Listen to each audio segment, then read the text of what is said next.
Se você sente que existe dentro da sua empresa um processo de refação de atividades muito grande, o vídeo de hoje é para você. A gente vai falar sobre esse livro aqui, O Poder de Delegar. Assiste o vídeo até o final que eu vou te ajudar a ter uma comunicação muito mais eficiente com o seu time ou até com a sua agência de marketing digital.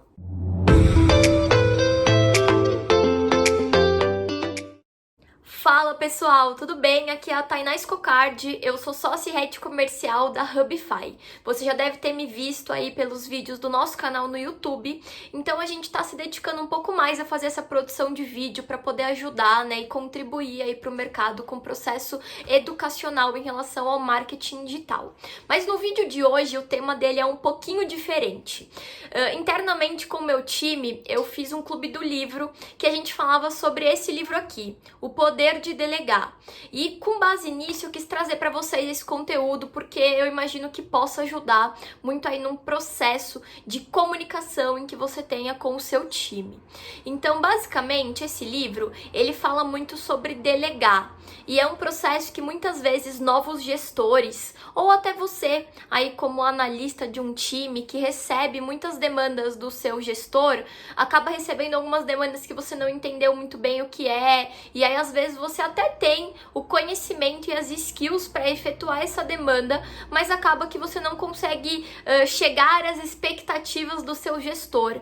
Mas quais são essas expectativas, né? O que o seu gestor deveria ter te passado na hora de te delegar alguma coisa que poderia ter encurtado todo o processo e, enfim, não ter tantas refações ao longo desse processo e até também evitar frustrações, né? Com base aí na motivação que você tenha para executar as suas tarefas em todo esse processo de delegar e de passar demandas para as pessoas. Então eu vou trazer para vocês as 6 dicas que esse livro traz que vão te propiciar a ter uma comunicação muito mais eficiente ou com o seu time ou com o seu gestor e no final do dia, né, o que vai mudar vai ser a refação de atividades, porque uma vez que você entenda o que é esperado de você para a execução dessa tarefa, você vai conseguir executar de uma forma muito mais fluida e eficiente. Tá? Então vamos lá, eu vou ler para vocês algumas dessas dicas, até porque em cima das dicas eu vou trazer alguns comentários. Então basicamente antes disso, vamos passar um pouco sobre o enredo desse livro, né? O livro traz 2 homens, 2 gestores aí que tiveram um passado familiar super parecido, são primos, estudaram nas mesmas escolas, na mesma faculdade, moram inclusive na mesma rua. Eles são basicamente, vamos colocar aqui, gêmeos, né? Eles têm o mesmo histórico e a mesma bagagem. Só que eles começam a trabalhar numa mesma empresa e os 2 são promovidos a um cargo de gerência ao mesmo tempo. Só que um deles, né, acaba enfim, ficando cheio de demandas, ele não consegue dar atenção para a família, ele tem um time que não tá motivado, ele tem um time que tá extremamente sobrecarregado, e o outro, ele já tem um processo mais motivacional com o time dele, ele como líder tem uma postura muito mais de coach, ele sempre sai no horário, e aí acaba que o líder, né, que tá aí passando por problemas na sua gestão, vai falar com esse outro gestor que tá indo super bem, para pegar algumas dicas e entender o que ele tá fazendo, que ele tá conseguindo manter a vida dele pessoal super bem, mesmo tendo mais responsabilidade no trabalho. Então a história se passa, né? Obviamente essas dicas não são passadas todas de uma vez, e sim acontece o primeiro caso, e aí depois tem todo um processo de aprendizagem, e aí ele passa mais uma dica, mais uma, mas no vídeo de hoje eu já vou passar todas as dicas para você. Então eu até marquei aqui o livro pra gente poder começar. Então assim, são 6 passos, né, para você conseguir delegar de forma mais eficiente, mas entenda também, se você que está assistindo esse vídeo e é um analista e recebe muitas atividades do seu gestor, aqui você vai conseguir entender algumas perguntas que você precisa já alinhar com ele antes de pegar alguma tarefa, para que você consiga depois, ao entregar um resultado, que ele esteja o mais próximo possível do que era esperado de você. tá bom? Então vamos lá. A primeira dica que ele traz é: prepare-se previamente. E isso é muito mais para o gestor, né? Antes de delegar uma tarefa para alguém, você precisa saber o que você está esperando dela, né? Então se prepare para passar essa tarefa, entenda quais são os pontos que você vai olhar, entenda qual é o objetivo dessa tarefa, para que quando você for explicar pro seu, enfim, para alguém do seu time, para a pessoa que vai executar essa tarefa, você já tenha em mente o que vai ser esperado dessa pessoa, o que é muito importante, tá? Pode parecer meio, mais do mesmo, mas se liga nas próximas dicas, porque eu tenho certeza que alguma delas, por mais simples que pareça, na hora que você vai delegar uma atividade, você acaba não passando por isso, tá? Então vamos lá. 2. Defina claramente a tarefa a ser realizada, seja específico. Peça à pessoa quem está delegando para repetir as informações para você, a fim de assegurar que ela compreendeu tudo. Isso é um ponto que eu comecei a fazer com o meu time e eu realmente percebi uma melhora. Quando você faz a pessoa repetir para você, né, um overview de tudo que você passou para ela, você realmente consegue entender nas palavras dessa pessoa qual foi o entendimento dela. Isso é muito importante, principalmente para tarefas um pouco mais complexas, né, que você delegue para o seu time. Dica número 3. Estabeleça claramente o prazo de execução da tarefa. Isso é muito engraçado porque no livro ele traz um exemplo, né, dele ter delegado uma tarefa e aí todo dia ele ficava ligando para a pessoa do time dele: e aí, tal pessoa, você já fez a tarefa que eu te passei? E ela falava: não, ainda não terminei. E aí no outro dia ele ligava de novo e aí ele ficava nesse processo, né, que você como líder pode ser que realmente você fique ansioso ou angustiado para que realmente você entenda se o prazo vai ser cumprido. Mas você alinhou o prazo com a pessoa que você delegou essa tarefa? Porque às vezes a pessoa acha que pode fazer no tempo dela, né? E o tempo dela pode ser um tempo que corresponde ao tempo que você espera, ou pode ser que não. Ou às vezes até é questão de priorizar o tempo, né? Às vezes o seu funcionário ou a pessoa do seu time tem N outras tarefas para entregar. Como ela vai saber qual ela vai priorizar ou qual ela deve fazer primeiro? Então é muito importante que você alinhe aí o prazo de execução das tarefas. Então toda demanda que você vá delegar para alguém, seja um projeto mais elaborado possível ou uma demanda super simples, alinhe o prazo que a pessoa tem que te entregar e obviamente você tem que entender também se esse é um prazo factível para a execução dessa tarefa. A quarta dica é uma dica assim que eu achei muito bacana e que eu comecei a aplicar depois, que era uma coisa que eu ainda não fazia, que é: defina o grau de autonomia que deve ser atribuído a quem realizará a tarefa. Por que isso é tão importante, né? Às vezes você passa uma demanda e a pessoa entende que ela tem 100% de liberdade para executar aquela tarefa da forma que ela decidir, que ela, enfim, achar que for melhor.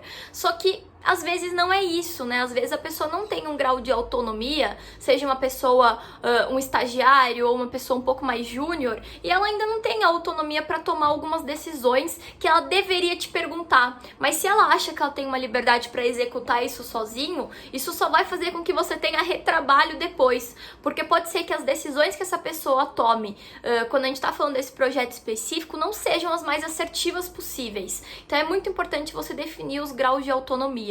E aí aqui no livro é muito legal que ele traz 3 níveis de grau de autonomia. Então o nível 1 seria a autonomia para recomendar. Ou seja, a pessoa ela pode te recomendar alguns caminhos, mas quem vai escolher o caminho é você como gestor. Então ela tem a liberdade de recomendar, ela já sabe que ela não vai decidir, mas ela sabe que ela vai poder te recomendar e que você vai escolher entre as opções que ela te levantar. O segundo grau de autonomia é a autonomia para informar sobre a ação e colocá-la em prática. Por exemplo, temos problema XYZ, a recomendação para a resolução desse problema, uma vez que foi delegado a essa pessoa, é isso, isso e aquilo. Você como gestor, olha, né, em vias gerais ali qual é o problema, o que a pessoa sugeriu que fosse feito, e aí você consegue falar: tudo bem, pode fazer ou não, eu prefiro que você vá por esse outro caminho. Então a pessoa aqui, ela já tem uma autonomia, né, para informar antes de colocar em prática, tá? Então esse é um ponto importante.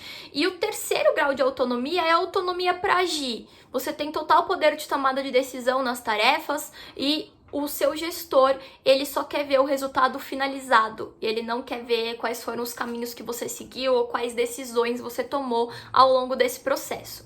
Então essa daí é a dica 4, né, sobre defina o grau de autonomia. Isso, e vale dizer aqui que é uma sugestão de existir 3 graus de autonomia aqui. Não necessariamente para o seu negócio, às vezes precise aí de 3 ou você precise de mais do que 3. Então é legal você conversar com o seu time, você alinhar quais são as opções de grau de autonomia. E aí sempre que você for delegar uma tarefa, você já coloca ali, né, uma task ou uma notificação naquela tarefa de qual é o grau de autonomia para a pessoa que vai executar isso. A quinta dica, eu vou ler para vocês, é um pouquinho maior, tá? Determine pontos de verificação quando for se reunir com as pessoas a quem as tarefas foram delegadas, para acompanhar o progresso do trabalho e, se preciso, oferecer orientação ao funcionário. Planeje-os inicialmente com frequência e torne-os mais espaçados ao notar que a tarefa está sendo executada sem problemas. Principalmente para projetos um pouco mais longos e mais complexos. Vamos dizer que a pessoa teria aí 3 meses para executar um projeto. Você só vai querer ver esse projeto depois que ele tiver finalizado no 3º mês? E se for tarde demais para você ajustar alguma coisa, porque a demanda já está muito em cima para entregar? Então, basicamente, essa dica 5 é: agende já períodos, né, de verificação, pontos de verificação ao longo da evolução do processo. Isso vai fazer com que a pessoa que recebeu essa tarefa se sinta mais confortável, porque já vai entendendo se aquilo está alinhado à expectativa que você tem como gestor, e você como gestor vai ficar mais tranquilo para entender também se as coisas estão indo num caminho do que você esperava.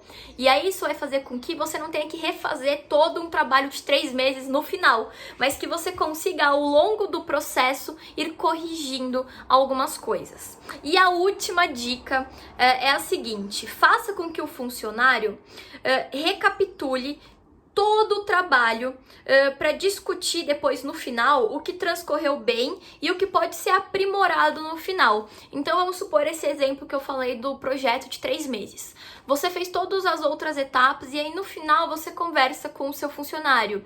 E aí, o que você achou? Você achou que a gente poderia ter ajustado algum ponto nessa tarefa? Como que você achou que foi a sua performance? E com isso você tem um feedback, né, super claro, super aberto com ele, e vocês dois juntos conseguem entender quais são os pontos que podem melhorar aí para as próximas atividades. Então, assim, essas 6 dicas, elas podem funcionar para você tanto com demandas internas de quaisquer temas aí que você possa ter na sua empresa, mas principalmente algumas demandas que às vezes estão muito atreladas, né? Sei lá, pegando agências de publicidade tradicional ou até a sua agência de marketing digital que você tenha, demandas de design, demandas de peças criativas aí, landing pages, né? Que às vezes é uma coisa muito empírica, você não tem um padrão ainda, você sabe visualmente o que você gosta e o que você não gosta, mas na hora de passar um direcionamento para essa pessoa fazer, você tem que se preparar também, traga referências,